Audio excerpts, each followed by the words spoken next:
Bienvenue dans l'émission Saveurs divines. Cette bonne nouvelle du royaume sera prêchée dans le monde entier pour servir de témoignage à toutes les nations. Alors viendra la fin.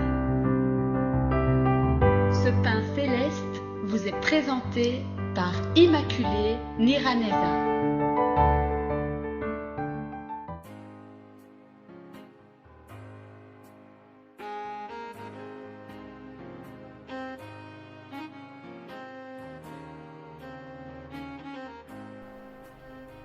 Shalom, shalom, mes bien-aimés qui écoutent l'émission Saveurs divines.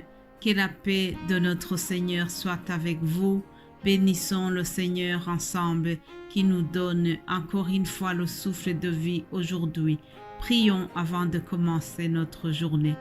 Père Céleste, je te loue, je te remercie. Merci pour le souffle de vie que tu nous donnes ce matin. Merci pour la vie. Oui, Seigneur, la vie est un cadeau. Aujourd'hui, si nous pouvons respirer, si nous pouvons entendre, si nous pouvons parler, respirer, sentir, tout cela, ce sont des grâces que tu nous as faites ce matin. Alors nous voulons te rendre vraiment notre reconnaissance en commençant la journée. Bénis chaque personne qui écoute ce message. Viens accompagner ta parole. Viens, Seigneur, te manifester. Viens te glorifier au travers ce que je vais partager à ton peuple. C'est au nom de Jésus-Christ que j'ai prié. Amen. Chers amis, je continue donc en vous donnant quelques paroles du psaume 40 avant de continuer le thème sur le Saint-Esprit. Psaume 40, David dit ceci: « J'avais mis en l'Éternel mon espérance et il s'est incliné vers moi. Il a écouté mes cris. Il m'a retiré de la fosse de destruction. Du fond de la boue, il a dressé mes pieds sur le roc. Il a affermi mes pas.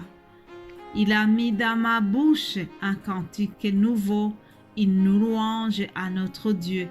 Beaucoup l'ont vu et ont eu de la crainte, et ils se sont confiés en l'Éternel.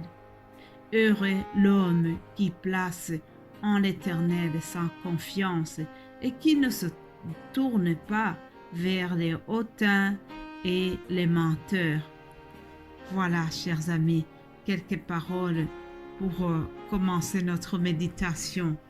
David fait une louange à Dieu parce que Dieu a intervenu dans son malheur. Je ne sais pas le malheur que tu es en train de vivre. Ça peut être une maladie, ça peut être une déception, ça peut être une angoisse liée à quelque chose. Ça peut être une tristesse liée à une perte d'emploi ou autre chose. Il y a plusieurs sortes de pertes dans la vie.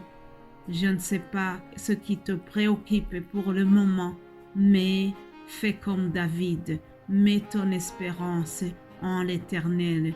Crie vers lui et il va s'incliner vers toi. Crie à l'Éternel et il va t'écouter. Oui, chers amis, nous devons lui faire confiance. Il est fidèle. Il est fidèle. Et celui qui se confie en lui n'est jamais confus. Je prie que vraiment l'Éternel vienne à votre secours, sur votre lit d'hôpital, là où vous vous trouvez à la maison, partout où vous êtes. Le Seigneur peut vous visiter. Faisons confiance en lui. N'ayez pas peur. Ne nous décourageons pas, chers amis. Continuons à crier vers l'Éternel. Et un jour, nous allons déclarer aussi comme David qu'il a mis dans notre bouche un cantique nouveau, un cantique de louange, un cantique d'action de grâce de tout ce que le Seigneur aura fait pour nous. Alors continuons à faire confiance à notre Dieu. Il est là, il écoute, il ne nous a pas abandonnés. Que ces quelques mots du psaume 40 te fassent du bien en commençant cette journée. Voilà, chers amis, C'était une introduction et je continue notre thème sur le Saint-Esprit.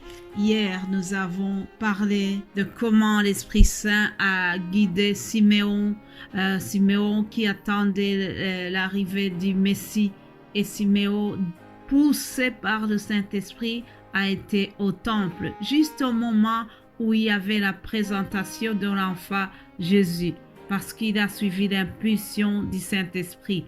Aujourd'hui, nous allons voir comment l'Esprit Saint a collaboré avec Joseph.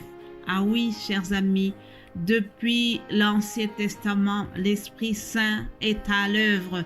Oui, il a travaillé avec les disciples dans le Nouveau Testament, mais il a aussi agi dans l'Ancien Testament. Déjà depuis la création, le Saint-Esprit était à l'œuvre et nous allons voir comment il a été vraiment avec Joseph, un homme qui a eu la faveur de Dieu, un homme qui était rempli de l'Esprit Saint. Et lisons dans le livre de Genèse 39 et je voyais quelques mots sur Joseph. Il est écrit: on fit descendre Joseph en Égypte et Potiphar, officier de Pharaon, chef de garde égyptien, l'acheta des Ismaélites qu'il y avait fait descendre.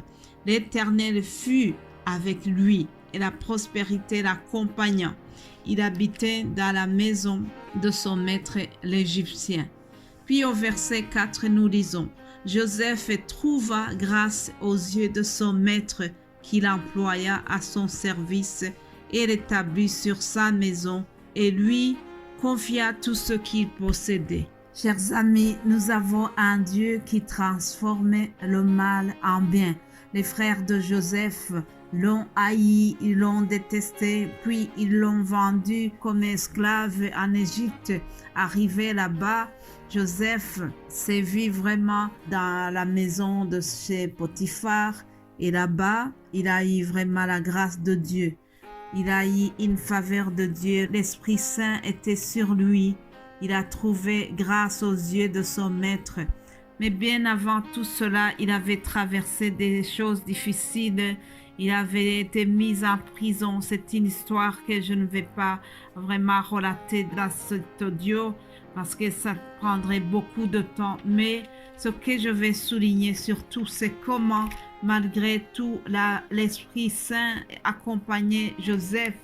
Un jour, le Pharaon avait fait un songe qui l'a vraiment perturbé. Il a eu un esprit agité, comme dit la Bible. Alors, il fit appeler tous les magiciens et tous les sages de l'Égypte. Mais il a raconté son songe, mais personne n'a pu expliquer à Pharaon ce que cela voulait dire.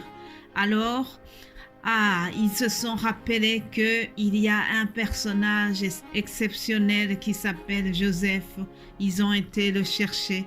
Et puis Joseph, comme il était rempli du Saint-Esprit, comme il avait eu la faveur spéciale de Dieu, lui, il a pu expliquer le songe. Alors, une fois qu'il venait d'expliquer le songe, en plus, Joseph a donné des conseils très utiles à Pharaon concernant l'avenir du pays. Alors, le Pharaon s'était exclamé. Il a dit: trouverions-nous un homme comme celui-ci, ayant en lui l'Esprit de Dieu?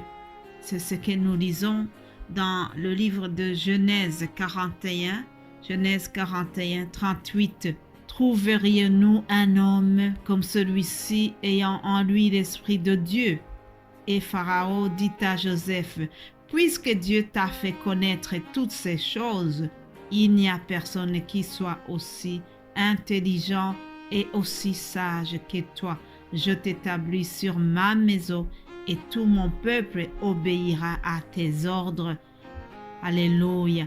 Le trône seul m'élèvera au-dessus de toi. Autrement dit, Joseph devenait la deuxième personnalité du pays, et tout cela grâce à l'Esprit Saint qui a collaboré puissamment avec lui. L'Esprit Saint lui a donné d'être aimé par ce Pharaon. L'Esprit Saint lui a fait faire des choses que les magiciens n'avaient pas réussi à faire. L'Esprit Saint lui a donné des explications du songe. L'Esprit Saint a été vraiment avec Joseph au point où le Pharaon l'a établi comme vice-premier ministre de son pays. Ça, c'est un poste très important. Voilà, chers amis, ce que l'Esprit Saint a fait avec Joseph. Je prie que tu aies la faveur de Dieu aussi, que tu puisses avoir un esprit si puissant. Au nom de Jésus, Amen.